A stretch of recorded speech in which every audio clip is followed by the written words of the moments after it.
Bonjour à tous, ravi de vous retrouver dans Smart Job, votre rendez-vous emploi RH management, débat, analyse, expertise et vos rubriques habituelles évidemment. Bien dans son job, on parle aujourd'hui de les causes du mal-être au travail. Elles sont mesurées et on va en parler avec Jean-Christophe Villette. Il est le directeur général du cabinet Équilibre. Il a justement un baromètre qui mesure ces causes du mal-être. On va en parler avec lui dans quelques instants. Le cercle RH, les nouveaux modes de management. On parle beaucoup de management dans cette émission.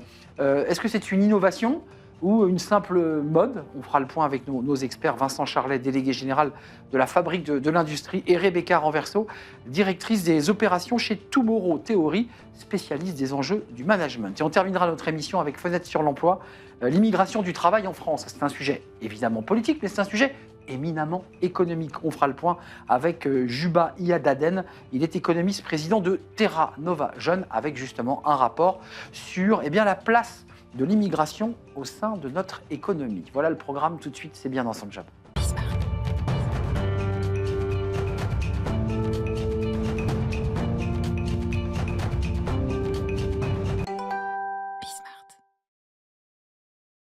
Bien dans son job pour parler de santé mentale, de mal-être au travail, qui est un sujet qui touche des milliers, des centaines de milliers, pour ne pas dire des millions de collaborateurs. Et on en parle avec vous, Jean-Christophe Villette. Ravi de vous accueillir. Vous êtes un habitué de l'émission Smart Job, dans ces nouveaux studios d'ailleurs. C'est la première fois que vous venez dans les nouveaux studios. Première fois, ils sont très beaux. Et on est très heureux de vous y accueillir. Cabinet Équilibre, vice-président de la FIRSP. On y reviendra avec vous. Et un baromètre qui est sorti hier, Qui est sorti il y a 3 semaines, tout frais. Tout frais. Des données toutes fraîches. Sorti il y a 3 semaines, justement sur ces causes du mal-être. Quelques éléments quand même visuels pour y voir plus clair. Près de 8 salariés sur 10 en fatigue professionnelle, vous allez le découvrir. Un salarié sur 2 ressent un mal-être au travail. Un salarié sur 4 a été victime de violence, qui est un autre sujet. Et un salarié sur 2 dit devoir masquer ses émotions. D'abord, commençons par les 8 salariés sur 10 là, qui nous parlent de fatigue professionnelle. Ça, vous l'avez mesuré en interrogeant. Comment vous y êtes pris? Comment vous avez fonctionné méthodologiquement? Alors, on a fonctionné. Peut-être déjà sur le point de repère temporel. On a interrogé les salariés sur les 6 derniers mois. C'est-à-dire, Arnaud, tous les chiffres que vous venez de communiquer à l'antenne sont des chiffres qui couvrent la période des 6 derniers mois. Donc, on est sur des chiffres tout frais sur les 6 derniers mois. Récents.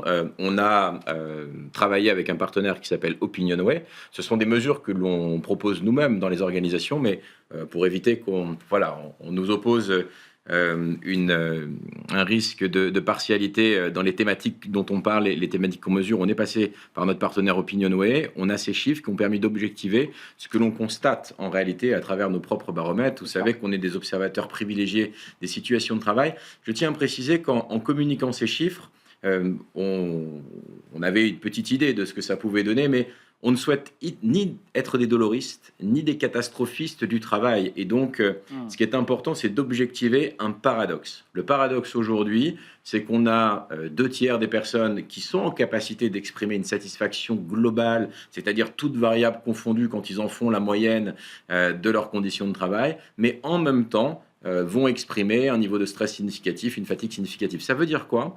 Ça veut dire que selon les outils que l'on va utiliser dans l'entreprise pour mesurer des phénomènes, on ne va pas obtenir les mêmes résultats. Et on peut donc se convaincre que globalement, tout va bien dans son entreprise. Or, à côté, on peut avoir 2 tiers de ses salariés associés à des niveaux de stress significatifs. Qui masquerait finalement une autre réalité que vous révélez à travers cette photographie. Exactement. Sans catastrophisme, vous êtes un spécialiste d'équilibre de la santé psychologique au travail. Vous parlez de fatigue chronique, de surcharge mentale et de violence banalisée, puisqu'un salarié sur 4, c'est pas rien, parle de violence. Enfin, qu'est-ce qui se passe? Pourtant, il y a des services RH, il y a des accompagnements au sein des entreprises, il y a des outils, la QVT, la QVCT, bref. Qu'est-ce qui se passe? Comment vous l'expliquez? On est dans la continuité de ce on s'était déjà rencontré, on avait identifié après la crise sanitaire, et un certain nombre de confrères ont pu le faire aussi. On a identifié qu'après la crise sanitaire, s'est installée une crise du sens et une crise du lien social beaucoup plus aiguë. Ce que ces chiffres montrent, c'est qu'on n'est plus dans un dans un fait mineur ou dans un épisode ponctuel. On est dans un fait social majeur qui s'est enraciné, S'enracine, ouais. exactement, qui s'enracine dans les organisations. Et si l'on continue de se cacher derrière des indicateurs de baromètre de satisfaction globale avec en dessous 4-5 questions dans des mesures qui sont déconnectées du travail réel, alors on ne prend pas en compte le paradoxe. C'est à la fois la capacité de pouvoir s'exprimer dans des baromètres sociaux, mais si on interroge des variables de vulnérabilité, de reconnaître une certaine vulnérabilité. Donc il y a une complémentarité nécessaire entre les mesures des baromètres sociaux et les mesures de diagnostic des risques psychosociaux aujourd'hui dans les organisations. Avant de nous quitter, vous avez un cabinet, on fait quoi? On forme les managers, on accompagne les collaborateurs, on règle en aval le problème, on fait de la prévention. Qu'est-ce que vous proposez? Déjà, on met des mots sur ce que l'on objective à travers ce baromètre, que l'on partage à toutes les personnes qui veulent le recevoir. Ça peut être une boussole pour venir à un moment donné accompagner et orienter les discussions. On encourage qu'il puisse y avoir des discussions paritaires, de mettre autour de la table les partenaires sociaux et les représentants de l'employeur pour nourrir le dialogue social d'un regard expert sur les indicateurs pertinents sur ce sujet. Une des premières étapes, c'est de faire le bilan, Arnaud. C'est de faire le bilan. Les organisations ne sont pas sans action. En revanche, elles sont sans action efficace au regard des enjeux. Donc faire un premier bilan des actions qui ont été mises en œuvre, évaluer la fiabilité ou la vulnérabilité du système de prévention et se mettre autour de la table pour faire en sorte que le dialogue social puisse être un des leviers qui va permettre de trouver des solutions intelligentes. Tout ne se règle pas par la conformité et par la loi, des solutions intelligentes avec les acteurs en fonction des spécificités des entreprises. C'est exactement la même chose avec la chaleur. Aujourd'hui, on sait qu'on est dans une vague de canicule, on peut avoir un décret qui sort aujourd'hui, mais rien ne solutionnera le bon sens et les solutions intelligentes qui peuvent être trouvées par les représentants du personnel, les représentants de l'employeur et les travailleurs. Merci Jean-Christophe Vidal Avec de grand venir plaisir. en visite. Ce baromètre à découvrir sur le site de Équilibre avec un K. À la fois, c'est une photographie, puis ça permet aussi de réfléchir et vous allez l'envoyer, j'imagine, à tous les DRH des grandes entreprises, j'en suis sûr, à découvrir sur le site d'Équilibre. Ce baromètre vient de sortir. Merci, Merci de beaucoup, nous l'avoir Arnaud. dévoilé, Merci de Jean-Christophe votre Vidal. invitation. On tourne une page, le cercle RH, pour parler du management. Alors, est-ce que les managers peuvent avoir un lien avec le sujet précédent sur la manière dont ils managent, management un peu vertical à la française? On va y revenir avec nos invités. On en parle, c'est le cercle RH et j'accueille mes invités.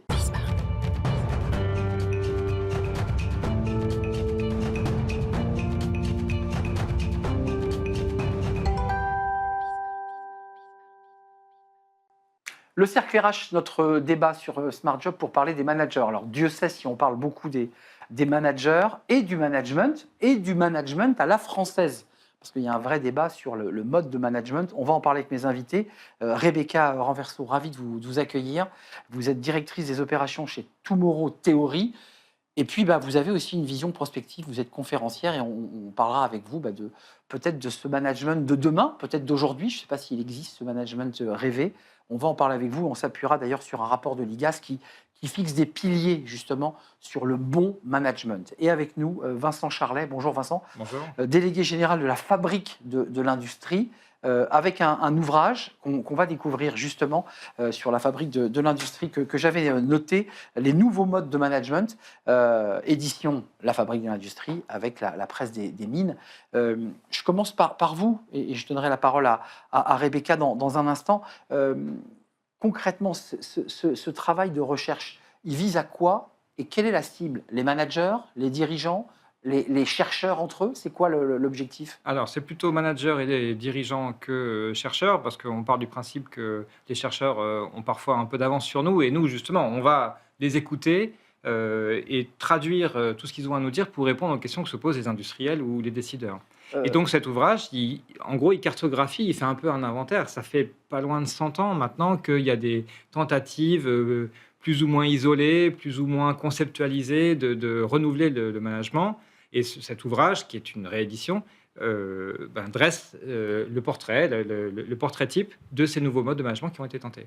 Alors, Rebecca Renverso, on va parler du rapport de l'IGAS qui fixe quand même une sorte de portrait robot du bon manager sur l'autonomie, sur la manière dont on peut autonomiser ses tâches, presque le manager du Nord. Vous qui observez et qui avait votre propre mode de management chez Tomorrow exact. Theory. Il ressemble à quoi notre management à la française? C'est un vieux management patriarcal. Il faut que tout le monde soit autour du chef. Il faut être au bureau 5 jours par semaine. C'est ça notre management? Le management à la française, en fait, il est très hiérarchique. Il est très hiérarchique, c'est vraiment, on a des postes, on a une ancienneté, donc du coup, quand on rentre, il y a des codes. Il y a des codes comme, par exemple, la cravate rouge, c'est pour le chef, ce genre d'éléments. Ouais, On ou peut Trump. encore... Ou Trump, on peut encore en rire, mais c'est vrai qu'on a un espèce de carcan managérial qui n'a pas vraiment évolué ces dernières années et qui a du mal à bouger et qui est vraiment challengé ces derniers temps par la nouvelle génération qui n'accepte plus, du coup, cet ancien mode. Vraiment challengé. Vraiment challengé. Globalement, la génération montante, en fait, qu'on parle de génération alpha ou de génération Z, ne reconnaît pas l'historique, ne reconnaît pas le statut comme légitime, ni l'expérience. En fait, ils sont vraiment dans un mode où le collectif est plus important pour eux, le partage et l'autonomie. Et donc, ça vient un petit peu bouger les lignes. Et sauf que quand on est rentré, nous, dans le monde du travail, on s'est dit, en fait, c'est comme ça, c'est les règles. Et donc, on a du mal à sortir de là pour se dire, en fait, il faut voir les choses autrement pour pouvoir les accueillir aussi en entreprise. Mais juste, et on va l'entendre côté industrie, parce que j'ai le sentiment qu'on parle plus de start-up, de tertiaire, d'entreprise en col blanc, et que l'industrie, c'est peut-être plus compliqué. Vrai ou pas vrai? Est-ce que c'est plus compliqué d'adapter ce qu'évoque l'IGAS, autonomie soutenue, participation des travailleurs et reconnaissance du travail accompli? Est-ce que ce management un peu à l'ancienne, il a encore pratiqué plus largement dans l'industrie?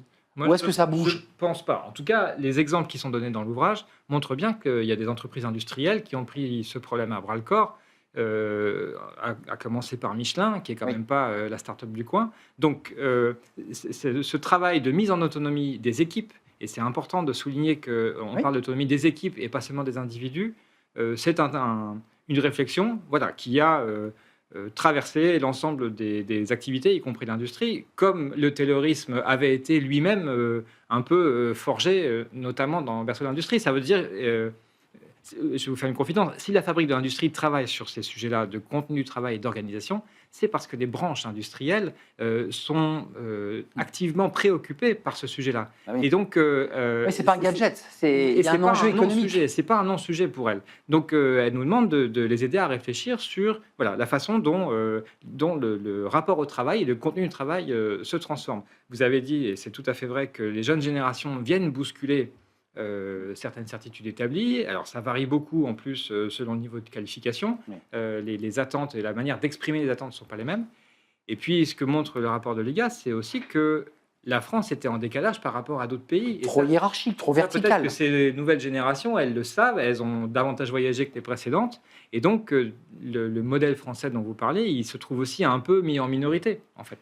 Le rapport de l'IGAS évoque un autre sujet que vous soulevez.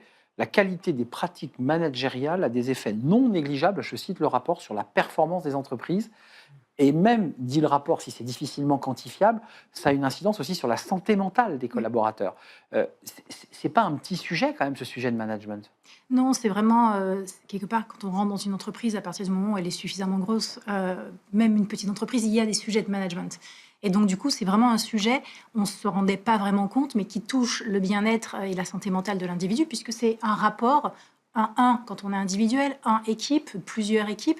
Et donc, en fait, effectivement, ce management va devoir guider les collaborateurs. Et en fait, la façon de manager va affecter à la fois le bien-être et la santé mentale, mais beaucoup d'autres choses, parce que quand on vient un individu, un des besoins principaux de l'individu, c'est de la reconnaissance. Oui. Si on a un management qui ne sait pas reconnaître, qui ne sait pas redonner de la valeur, qui ne sait pas autonomiser, en fait, la définition même de l'autonomisation en fonction de la génération n'est pas la même.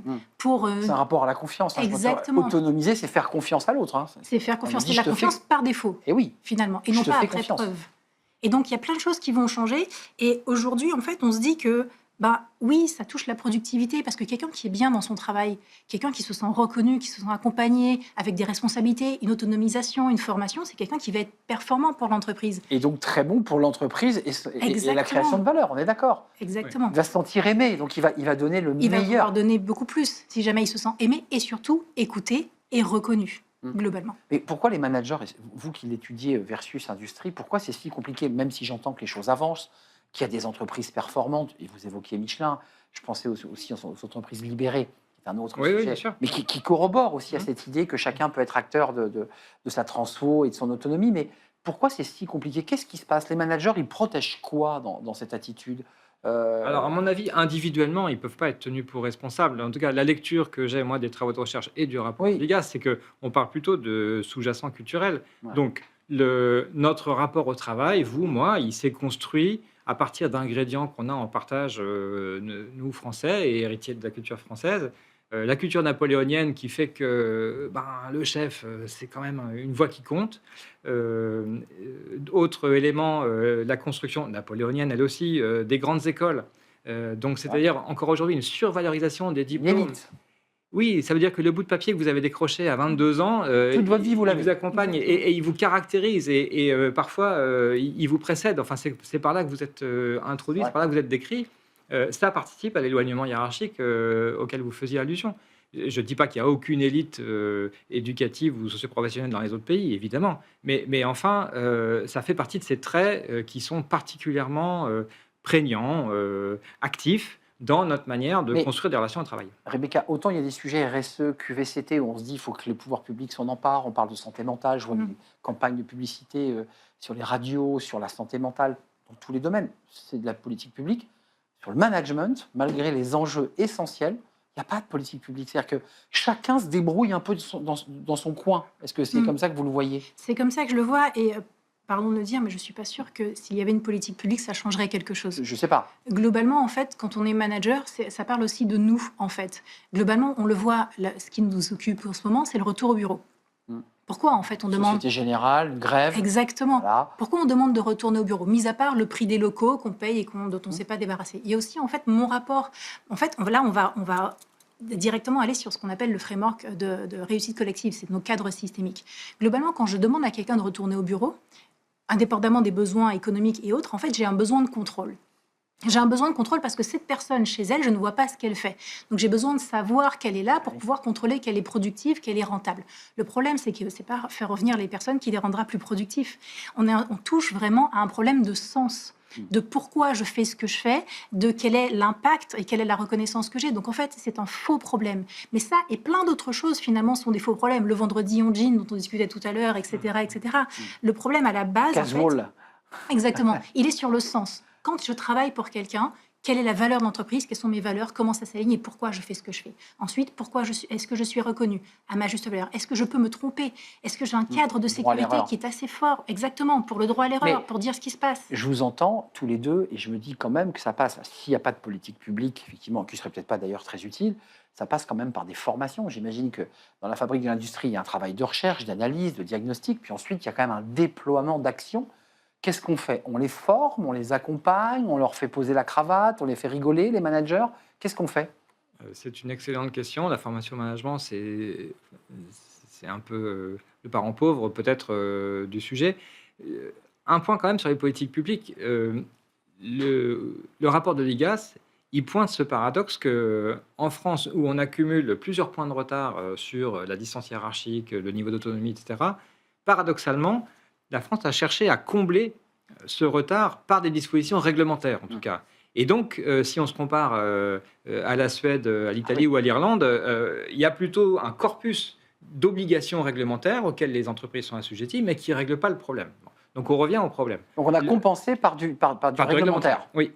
sans régler absolument le problème. Hein. Visiblement pas. Voilà, le Visiblement code du pas. travail a pris un mètre, mais globalement, le management... Non, mais c'est ça. Oui, voilà. En gros, c'est ça. Donc vous dites quoi? Plus de liberté, plus de souplesse permettrait aussi de pouvoir mieux adapter en fonction des secteurs, des entreprises. Vous avez parlé de formation, vous avez parlé de pédagogie. Je pense effectivement que c'est quelque chose d'important. Le recours à la formation est globalement quelque chose qui est un petit peu insuffisant en France et qui est en plus inégalement réparti. C'est-à-dire que moins vous avez commencé votre carrière avec un bagage de formation initiale, moins vous avez de chances de le voir se constituer ou se compléter au fur et à mesure de votre carrière, ce qui est un peu bizarre. Bon. Donc l'accompagnement au changement et la formation des managers est effectivement un métier d'avenir, là pour le coup, et un besoin futur. Je pense que des transformations vont se faire. Encore une fois, les exemples qui sont montrés dans cet ouvrage montrent que ce n'est pas impossible. Simplement, pour l'instant, c'est un petit peu du bricolage, si Mais je on peux en me a. permettre. Ouais. C'est-à-dire que cette réflexion, elle n'a pas encore été Structuré. structurée. Ça manque un peu Conceptualisé même. Ouais, ça manque d'un corpus, en tout cas d'un langage commun. Mais Vincent et Rebecca, on en a besoin des managers parce que j'écoutais l'autre jour une émission où certains disaient mais pourquoi on a besoin de managers? Après tout, les êtres humains sont pas sots, ils s'autonomisent, on peut inventer. Parce que vous êtes assez disruptif sur ces sujets quand vous vous exprimez sur ces. On a besoin de managers? Pas forcément, ça dépend de la structure. Vous voyez? Globalement, en fait, c'est la tête pensante de la structure, que ce soit l'industrie, start-up ou autre. En fait, c'est la tête pensante qui donne le là sur ce qui se passe. Donc le dirigeant, Le dirigeant. Le ou les dirigeants en fonction de combien ils sont. qu'on n'appelle pas manager. Qu'on n'appelle pas Parce qu'il peut manager. être dirigeant et en même temps être manager. Vous voyez, on commence à Exactement. rentrer dans le malentendu là. Exactement. Et en fait, on a tendance à dire, je ne sais pas si vous connaissez l'adage, mais l'entreprise souffre des maux de son dirigeant. Et globalement, c'est le dirigeant qui donne le là. Et si lui a un besoin de contrôle, ben on aura des managers avec besoin de contrôle. Alors, Si lui a besoin de traverser... L'entreprise prend la couleur du dirigeant. Exactement. L'attitude. Et donc, on fait des formations de managers. Est-ce qu'on fait des formations de dirigeants, finalement? À être sûr, quelles sont mes valeurs? Est-ce que vraiment je peux autonomiser les gens? Est-ce que j'ai pas peur que les personnes qui travaillent pour moi grandissent un jour et prennent leur envol, Oui. finalement? Et où est-ce que je me positionne, moi, dans mon devoir, en tant que manager, mais en tant que dirigeant, de faire grandir mes collaborateurs? À la fois sur la formation, mais sur l'autonomisation, sur le développement. C'est très psy, hein, c'est un rapport à l'ego, c'est un rapport à soi-même, à sa Tout est un confiance. rapport à soi-même. On est tous des individus, finalement. Ce sont des individus qui font une structure. Donc, si on ne revient pas sur l'individu, on ne peut pas manager, en fait, de façon, on va dire, plus humaine. Si on ne remet pas au centre, vraiment, qu'est-ce que ça veut dire l'humain? Un manager, Pour on ça, en je a pense que besoin. Les dirigeants, oui. Oui. C'est pour ça que les Vous vous dirigeants... battez, vous sauvez le manager. Non, mais ce que je veux dire par là, c'est que l'histoire qu'on raconte là, c'est-à-dire, même s'il y a des ratés ou que ça avance pas très vite, globalement, les hiérarchies ont tendance à s'aplatir. Je veux dire, c'est un peu le cours de l'histoire. Ça veut dire quoi? Ça veut dire que les managers, et notamment ceux qu'on appelle les managers intermédiaires, sont en général les échelons hiérarchiques qui sautent lors de ces réformes-là, réorganisations. Individuellement, ça peut être extrêmement dur à vivre. C'est-à-dire que quand on vous explique que vous avez passé 20 ans à être pris en tenaille entre la hiérarchie à qui vous devez rendre des comptes et puis les gens que vous devez encadrer, mais qui vous voient quand même comme le relais de la hiérarchie, et puis du jour au lendemain, on va dire, tu sais quoi, on va devenir moderne, on n'a plus besoin de toi. Ouais. C'est pas, c'est une dur. violence absolue, ouais, Voilà. bien sûr. Donc les managers intermédiaires font partie des gens qu'il faut accompagner particulièrement dans ces mouvements dits de réorganisation, encore une fois, qui visent à aplatir les hiérarchies, parce que ça consiste en général à leur trouver un rôle nouveau, redéfini, accompagnement, support, expertise. Il y a plusieurs formules, mais et ça ne veut pas dire qu'on supprime totalement le management. C'est effectivement, il y en a un petit peu moins où il y a moins d'échelons. Merci à vous. Il nous reste 5 secondes. Je vais pas poser une question, Rebecca. Vous allez revenir. Vous reviendrez. Merci de nous avoir éclairés. C'est un sujet central que l'on traite dans notre émission, cet enjeu des managers et la manière dont la science, j'allais dire, étudie, observe l'évolution de ce métier qui d'ailleurs pas réellement un métier. Rebecca Renverso, merci, directrice d'opération chez Tomorrow Theory. Vous voyez, je ne l'ai pas mis dans l'autre sens cette fois-ci. Merci à Vincent Charlet d'être venu nous rendre visite, délégué général de la Fabrique de l'Industrie, avec ce livre qui est passé en bon titre, Les nouveaux modes de management, à la fois édition La Fabrique de l'Industrie, mais aussi la presse des mines. Oui. Merci de nous avoir éclairés sur ce sujet. On termine notre émission avec Fenêtre sur l'emploi et j'accueille mon invité.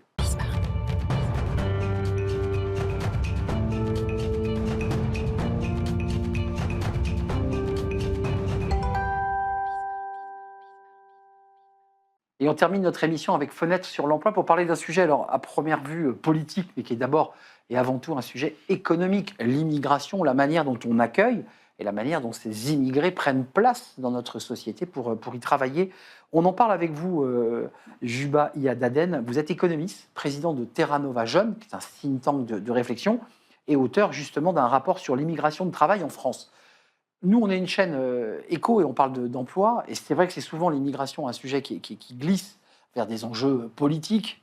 Je crois que c'est Greenpeace, peut-être me trompais-je, mais qui s'est amusé à retirer en fait visuellement tous ceux qui étaient issus de l'immigration de l'économie, des restaurants, des boulangeries. Vous avez forcément vu cela.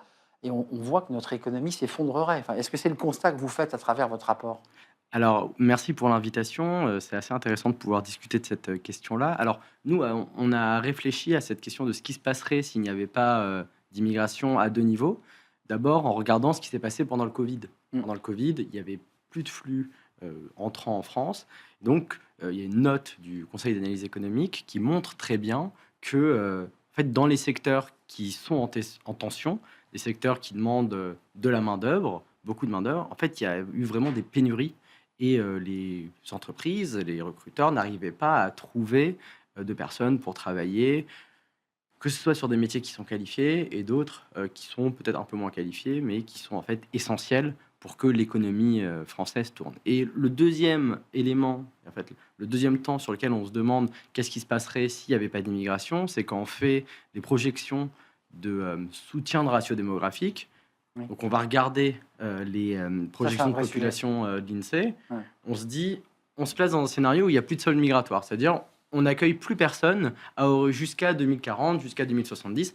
Et là, ce qu'on voit, c'est que sans immigration, en fait, le soutien de ratio démographique, il se dégrade de manière certaine. Et en fait, il va en dessous de 1, c'est-à-dire qu'il faudrait finalement... Donc vous on dites, a- vous en tant qu'économiste et en même temps expert de Terra Nova, que cette immigration, elle est bonne pour notre économie. On en a besoin. Alors oui, on en a... Non mais c'est pas un bien sûr. discours qu'on entend en ce moment beaucoup. Bah, c'est l'objet du rapport, c'est en fait de renverser un petit peu Oui. l'angle qui est pris et de se dire finalement en fait quelle est l'histoire de l'immigration en France, parce que il y a de l'immigration en France depuis la révolution industrielle, Bien sûr. depuis 1850. De voir en fait cette immigration Polonaise, comment italienne, espagnole, portugaise. algérienne, marocaine. tunisienne. Je faisais une entre évolution autres. chronologique. Oui, en effet, même si par exemple Il y a- les Algériens c'est depuis le début du XXe Absolument, siècle. parce que c'était un département et que les Algériens venaient. Donc il y a des liens entre les différents pays liés à l'immigration. Et donc ensuite, on se place dans le temps présent et on regarde que font les immigrés, dans quel secteur ils travaillent, où est-ce qu'on en a le plus besoin, où est-ce qu'ils sont géographiquement également en fonction de leurs origines. Et ensuite, on se projette. J'ai Et vu c'est un- ça l'objet du rapport. J'ai vu une petite polémique aussi sur certaines personnes qui critiquaient cette idée d'utiliser les immigrés et elle répondait, son nom m'échappe, mais si c'est pour avoir un steak frites moins cher pour justifier l'immigration, je préfère avoir des steak frites plus chers. Qu'est-ce Alors, que... oui, en fait, c'est pas l'arbitrage qui est fait par les entreprises. C'est-à-dire que les entreprises ne vont pas embaucher de la main-d'œuvre étrangère parce qu'elle est moins chère. Ils vont l'embaucher parce que en fait, les Français ne veulent pas faire certains travaux. C'est ça le Ou sujet. alors, on n'a pas encore les structures de formation adéquates pour C'est ça. qu'il y ait assez de personnes en France qui soient formées et qui aillent dans certains métiers. C'est le cas des médecins, par exemple. C'est-à-dire qu'il y a le numerus clausus. Aujourd'hui, si on veut former un médecin, il faut 10 ans, surtout pour les spécialistes. Médecins algériens, Entre autres. mais il y a beaucoup de médecins algériens Oui. qui viennent et qui n'ont pas les mêmes rémunérations, il faut le préciser, que les médecins de plein droit dans les hôpitaux. Vous confirmez? Ça, j'ai pas l'information là-dessus, mais en tout cas, ce qu'il faut avoir en tête, c'est que l'immigration, elle contribue à la fois dans le privé, mais aussi dans le public avec les hôpitaux. Et ça, c'est important de le rappeler. C'est pas uniquement une question d'entrepreneurs qui auraient besoin de la main-d'œuvre, c'est aussi pour faire tourner l'État, en fait. Donc renverser le regard Le point sur de ce vue, ouais. sujet, c'est aussi une autre manière de parler d'immigration. Exactement. C'est ça aussi l'objectif de Terra Nova. Exactement. L'objectif, c'est de parler de l'immigration sous un angle qui est un angle économique, parce qu'en fait, les immigrés en fait, contribuent depuis Oui. 150 ans, voire plus, en fait, à la construction économique du pays. Et il fallait aussi leur rendre cet apport qu'ils ont à l'économie. Et il y a aussi C'est une hommage. question. Et il y a aussi une question de, en fait, dans un univers européen qui est de plus en plus concurrentiel, on a des pays qui aujourd'hui sont des pays avec une teinture politique qui n'est pas une teinture politique progressiste ou du centre droit classique, qui en fait ont des politiques d'immigration attractives, Attractive, mais donc, évidemment. qui ont besoin de main-d'œuvre. Et Ah oui. ce sont des On des pense dirigeants à l'Italie notamment. l'Italie, avec Évidemment. Meloni, ou alors à Orban en Hongrie, et ce sont des personnes qui vont en fait, comprendre d'un point de vue purement pragmatique qu'ils ont besoin de main-d'œuvre étrangère. Merci Juba Yadaden, merci. Ce rapport à découvrir sur le site Terra Nova. Vous êtes le président de Terra Nova Jeune, je précise, Exactement. qui est un think tank de réflexion. Nous sommes très en retard. Merci à vous, merci à Mani à la réalisation, merci à Paul au son et merci à Nicolas Juchat. Je vous dis à très bientôt pour de nouvelles aventures et de nouveaux numéros de Smart Job. Bye bye.